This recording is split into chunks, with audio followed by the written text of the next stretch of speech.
Dear student, Excel classes में आपका welcome है। और पिछले वाले क्लास में हम लोगों ने इलेक्ट्रॉन के कुल ऊर्जा और क्वांटम संख्या के बीच संबंध निकाला था और वो संबंध हमारा आया था। यहाँ पर आप देख सकते हैं कि TE कुल ऊर्जा equal to minus e⁴ m/8 epsilon naught का स्क्वायर h²n², जहाँ TE कुल ऊर्जा और n क्वांटम संख्या है। यहाँ से हम लोग आगे बढ़ेंगे। यहाँ तक हमारा इन दोनों के बीच संबंध आ चुका था। अब आगे हम लोग क्वेश्चन बनाने के लिए हमें जो ज़रूरत पड़ेगी उसके लिए हम लोग यहाँ से आगे बढ़ेंगे। तो इसके लिए यहाँ पर नोट में लिखा जाएगा, इसको समीकरण 5 मान लेंगे। एग्जाम में अगर आएगा कुल ऊर्जा और क्वांटम संख्या के बीच संबंध निकालने के लिए तो यहाँ तक ही बनाएंगे। ये जो हम लोग आगे जा रहे हैं तो ये न्यूमेरिकल क्वेश्चन बनाने के लिए है। तो लिखेंगे नोट में समीकरण 5 में E, m,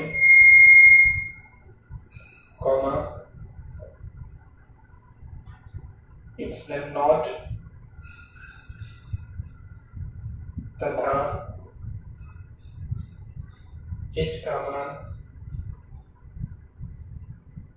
रखने पर समीकरण 5 में जब हम लोग E का मान रखेंगे, E का मान होता है 1.6 × 10⁻⁻19 कूलम। m होता है इलेक्ट्रॉन का द्रव्यमान, इसका मान होता है 9.1 × 10⁻31 kg।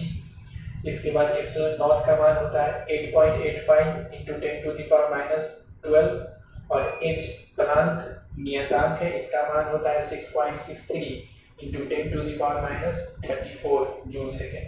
तो इन सब का मान E का, m का और एप्सिलॉन नॉट का, h का जब मान यहाँ पे रखा जाएगा और गुना और भाग करने के बाद हमें कुल ऊर्जा का जो मान मिलेगा वो मिलेगा T = -13.6 बटा n² और ये इलेक्ट्रॉन वोल्ट में मिलेगा। इलेक्ट्रॉन वोल्ट भी ऊर्जा का ही मात्रक होता है। जैसे जूल ऊर्जा का मात्रक होता है उसी तरह से इलेक्ट्रॉन वोल्ट भी ऊर्जा का मात्रक होता है। और 1 इलेक्ट्रॉन वोल्ट इक्वल टू बराबर होता है 1.6 × 10⁻19 जूल होता है। तो इस तरीके से हमें कुल ऊर्जा का और क्वांटम संख्या के बीच ये संबंध आ गया। अब अगर आपको क्वेश्चन में कहेगा कि इलेक्ट्रॉन है और वो हाइड्रोजन परमाणु के पहले कक्षा में चक्कर लगा रहा है तो उसका कुल ऊर्जा निकालना है। अगर पहले कक्षा में है तो यहाँ पर m का मान 1 भरेंगे और कुल ऊर्जा का मान यहाँ से निकाल लेंगे। और इसी तरह से अगर पूछेगा कि दूसरे कक्षा में चक्कर लगा रहा है उस दूसरे कक्षा में चक्कर लगाते हुए इलेक्ट्रॉन का कुल ऊर्जा का मान निकालने के लिए तो यहाँ पर n का मान 2 भरेंगे। तो 2 का स्क्वायर करेंगे, 2 का वर्ग करेंगे तो 4 हो जाएगा और फिर 4 को इससे भाग 13.6 को 4 से भाग देंगे। तो इस तरह से हम लोग किसी भी कक्षा में चक्कर लगाते हुए इलेक्ट्रॉन का कुल ऊर्जा का मान निकाला जा सकता है इस वाले सूत्र से। इसके बाद हम लोग पढ़ेंगे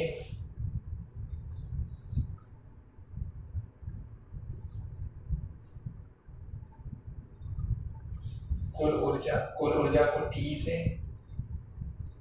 तथा गतिज ऊर्जा को K से सूचित करते हैं के बीच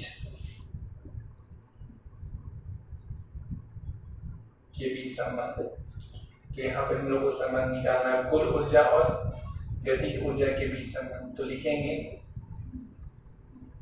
हम जानते हैं कि समीकरण 4 में आपको मिलेगा, ये समीकरण 4 से आपको मिलेगा कुल ऊर्जा T का मान मिलेगा -e² 8 pi epsilon naught are. इसको यहाँ पे मान लेंगे 6 मान लेंगे, या फिर यहाँ से हम लोग दूसरा चल रहे हैं इसलिए इसको 1 मानेंगे, इसको यहाँ पे 1 मान लेंगे और फिर लिखेंगे तथा के गतिज ऊर्जा का मान होता है, हम लोगों ने पिछले वाले क्लास में ये सब आपको मिलेगा। के बराबर निकला है हम लोग का प्लस में आया है ई का पावर स्क्वायर, ई का स्क्वायर और 8 पाई एप्सिलॉन नॉट आर है। इसको मान लेंगे यहाँ पे समीकरण 2 लिखेंगे। समीकरण 2 को समीकरण 1 से भाग देने पर, तो समीकरण 2 को 1 से भाग देंगे तो के ई बटा टी ई बराबर हो जाएगा, इसको लिखेंगे ई स्क्वायर बटा 8 पाई एप्सिलॉन नॉट आर बटा में हो जाएगा माइनस, यहाँ से इसको लिखेंगे तो ई का square 8 pi epsilon naught r, ये पूरा कट हो जाएगा। यहाँ पे बचेगा क्या हमारा -1 बचेगा। टी को इस तरफ ले जाएंगे तो यहाँ से हम लोग देख सकते हैं कि के ई बराबर हो जाएगा माइनस टी। ये हमारा संबंध आ गया गतिज ऊर्जा और इलेक्ट्रॉन के कुल ऊर्जा के बीच संबंध। अगर कुल ऊर्जा दिया हुआ तो गतिज ऊर्जा होता है, गतिज ऊर्जा होता है कुल ऊर्जा का माइनस होता है, माइनस के बराबर होता है। इसी तरीके से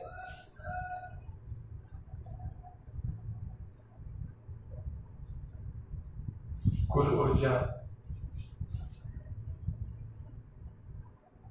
तथा स्थिर वैद्युत स्थितिज ऊर्जा की, वैद्युत स्थितिज ऊर्जा को हम लोग यू से सूचित करते हैं के बीच संबंध। तो यहाँ पे देखिए लिखेंगे हम लोग, हम जानते हैं कि स्थिर वैद्युत स्थितिज ऊर्जा, पिछले वाली क्लास में हम लोग यहाँ से मान निकला है माइनस ई का square 4 pi epsilon naught r, ये सब आपको पिछले वाली क्लास में मिलेगा। इसको मान लेंगे समीकरण 3 लिखेंगे। समीकरण 3 को समीकरण 1 से भाग देने पर, 3 को 1 से भाग देंगे तो लिखेंगे u बटा, और यहाँ से लिखेंगे t बराबर u का मान यहाँ से रखेंगे माइनस ई का square 4 pi epsilon naught r बटा में हो जाएगा, यहाँ से t का मान रखेंगे, ये हो जाएगा ई का स्क्वायर बटा 8 पाई एप्सिलॉन नॉट आर हो जाएगा। तो यहाँ से हम लोग देख सकते हैं ये भी निगेटिव में होता है, यहाँ पे हम लोग देख सकते हैं। तो यहाँ से ये और ये कटेगा और माइनस से माइनस, पाई से पाई, एप्सिलॉन से एप्सिलॉन, आर से आर, और 4 2 जा 8, तो यहाँ पे ये 2 ऊपर जाएगा तो 2 हो जाएगा। यहाँ से हम लोग लिख सकते हैं u बराबर, टी को इधर ले जाएंगे तो ये आएगा 2 टी हो जाएगा, तो u बराबर 2 टी। तो इस तरीके से हम लोग यहाँ पर आ गया, यानी कि इलेक्ट्रॉन का स्थिर वैद्युत स्थितिज ऊर्जा इलेक्ट्रॉन की कुल ऊर्जा के दुगना के बराबर होता है। तो इस तरह से ये जो संबंध है, इससे हम ऑब्जेक्टिव भी बना सकते हैं और क्वेश्चन आता है वो भी बना सकते हैं। जैसे कि ये सब उतारना है यहाँ से, और उतारने के बाद क्वेश्चन लिखना है। तो उतारने के बाद आप प्रश्न लिखिएगा, तो प्रश्न लिखिए। पहला प्रश्न लिखिए, हाइड्रोजन परमाणु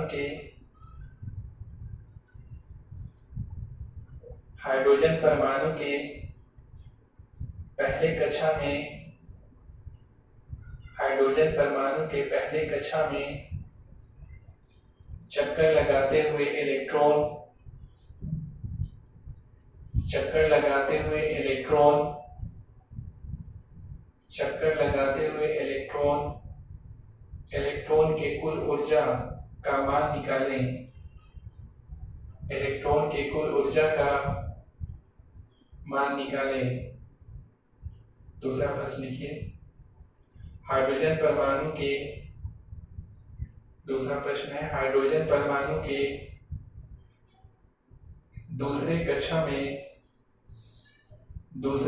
में चक्कर लगाते हुए इलेक्ट्रॉन, चक्कर लगाते हुए इलेक्ट्रॉन, चक्कर लगाते हुए इलेक्ट्रॉन के कुल ऊर्जा का मान निकालें। कुल ऊर्जा का मान निकालें। तीसरा प्रश्न लिखिए। तीसरा प्रश्न,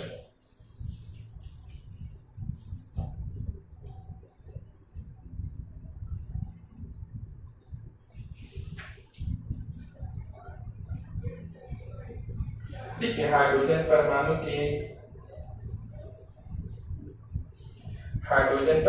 के दूसरे कक्षा में,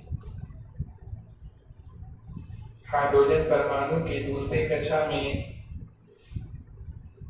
इलेक्ट्रॉन का ऊर्जा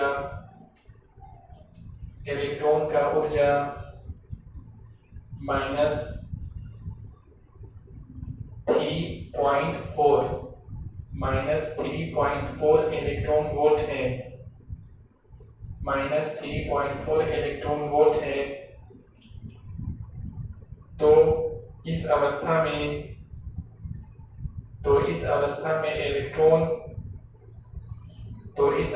में इलेक्ट्रॉन की गतिज ऊर्जा तथा स्थितिज ऊर्जा का मान निकालें।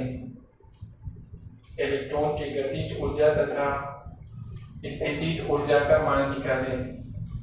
इसके बाद बनाना है एनसीईआरटी होमवर्क है। एनसीईआरटी बुक में पेज नंबर है 438, एक्सरसाइज 12 है और प्रॉब्लम नंबर है 12.5। ये भी आपसे बन जाएगा। ठीक है, ओके।